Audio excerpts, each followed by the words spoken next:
Hey guys, Furum here. The third week of Asphalt 9 Finals has come to a close, and today I'm going to be breaking down the track, the routes that the players took, as well as looking at the top laps and seeing just how they managed to pull off such insane times. I'm so excited to be your co-host for the North American division of Asphalt 9 this season. Last week we saw RPM Justin and Yogg Saran walk away with the victories on their respective platforms, and this week they are back along with some familiar faces and some new ones. So let's jump right into it and check out how these players routed the track to get the best time possible. So this week, the track is Himalayas and the variant being played on is mountain poles. At the very beginning of the race, you have a choice of whether to go to the right or to the left. In the old days of Asphalt 9 where people didn't know as many tricks, it was faster to go to the right because it was pretty simple. Over there, it's pretty much just straight, and there's two 360s that you can do, and that's about it. Going to the left, though, is indeed faster if you're able to do it just right. Typically, the way that it's done is picking up the first yellow nitro, shock-waving, then braking, picking up the blue nitro, and then shock-waving just off to the right of the ramp here.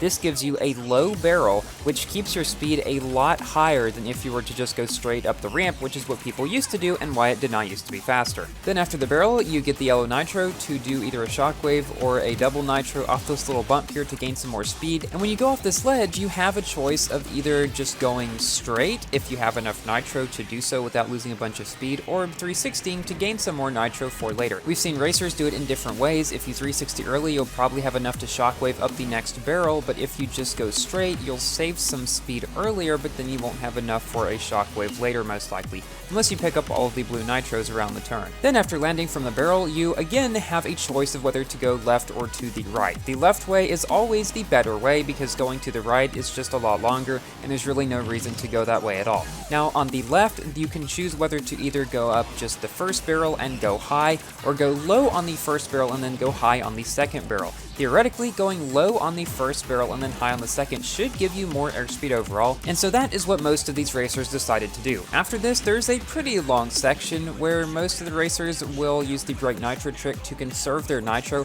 so that they can then shockwave up the first barrel, then hit the second barrel and go pretty high on that one, because since you already have momentum from the first one, you're not going to lose a lot of speed from going high, and you can just keep that good airspeed longer. Then coming into the ice cave, there's another little bump again. There's a bunch of these little bumps around a lot of the tracks where if you know where they are and you go off them at the right spot, you can gain some airspeed, especially if you have a shockwave, even though you're not going too far off the ground. So that's what most of these racers will try to do. And then coming up to the ramp, you pick up the yellow nitro. This might give you enough to do a shockwave. It's best if you can, because there is a special trick here. You can go into the wall, and if you do it just right, it will shoot you up into the air and allow you to gain some airspeed, but also take a slightly shorter route over the little separator in the middle of the track. Going over the ice lake is always the best way here, because if you go to the left, it's a pretty twisty way that just loses you a bunch of speed, and you pretty much never want to go that way over to the left. So going across the ice lake, there are some snowy patches that if you're in a car that is not as agile as the Cayman, you will have to do perfect nitro to get over without losing speed. However, the Cayman does not have to do that because it's one of the cars that doesn't lose much speed when going over rough terrain, even in single tap nitro. Then we get up to the final two turns. It's best to get the blue nitro if you are running out, and then try to cut the corners as close to the inside as you can.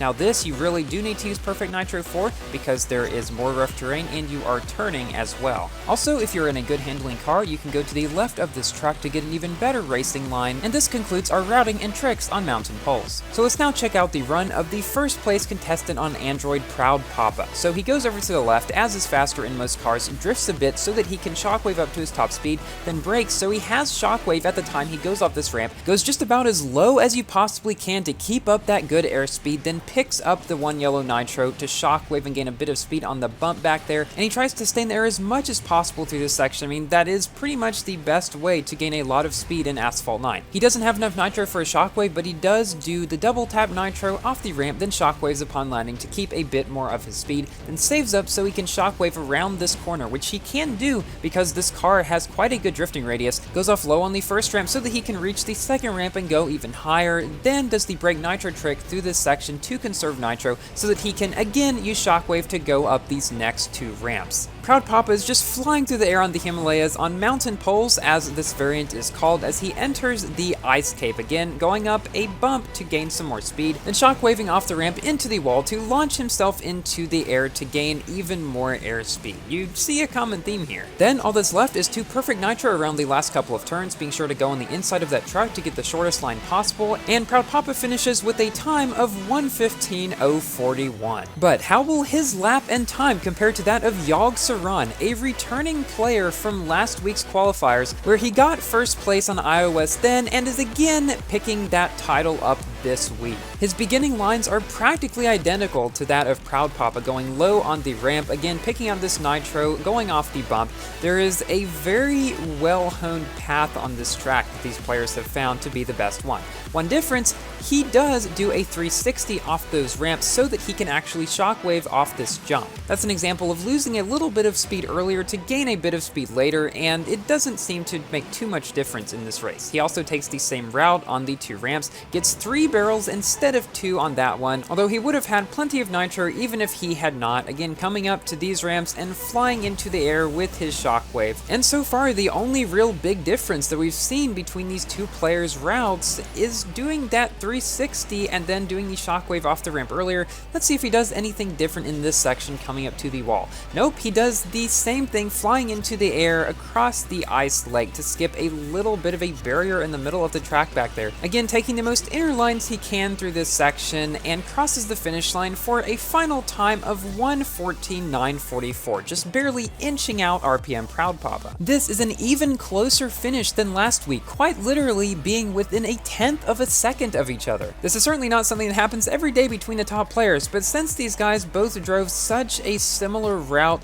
let's check them out side by side and see if we can spot any minor differences that we might not have been able to when just seeing them one right after one another. And so far, their speed, their racing line, everything seems almost identical. Yog Saran got a slightly lower barrel, but they both landed almost the same place, and they reached the nitro bottle at the exact same time, almost being carbon copies of each other. I mean, you might suspect I just put the same video side by side if the 2 players weren't driving 2 completely different colored cars, but here's where we can see our first real difference, where Yog Saran does the 360 off that ramp. Proud Papa gains the slightest amount of speed over him, so he is a little bit behind, but he's able to shockwave off this ramp, which does give him faster speed in the air toward the beginning, and so they land at about the same spot and pass by the truck, actually with Proud Papa in the lead by a good little bit. So where do the tables turn? We'll have to find out. Well, here Yog Saran does take a slightly shorter line around that corner, and then Proud Papa takes a lower first ramp, but Yog Saran takes a lower second ramp and then hits the ground first. And we can see as they go by the end of this bridge, they're almost neck and neck again, as they both use the same brake nitro trick to conserve their nitro for the shockwave before this next ramp.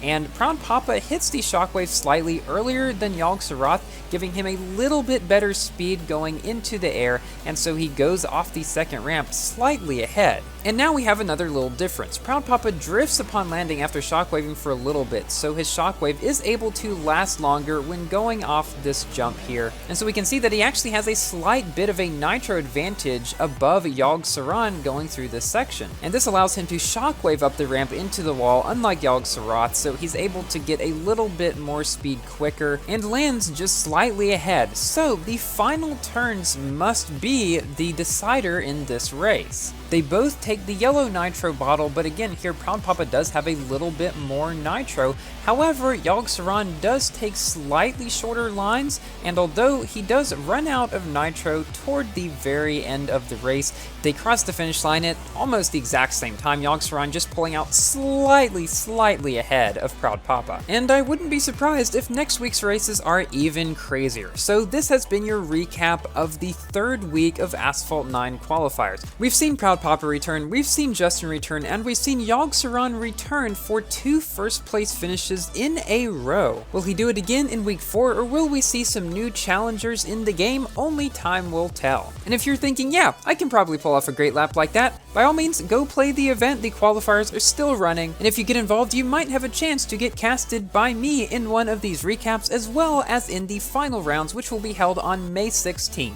There I will be joined by Enverum to cast the best races of the best. Thank you all so much for watching. Please like the video if you have enjoyed, and consider subscribing for more Asphalt and other games content, and I will see you in my next video. Goodbye!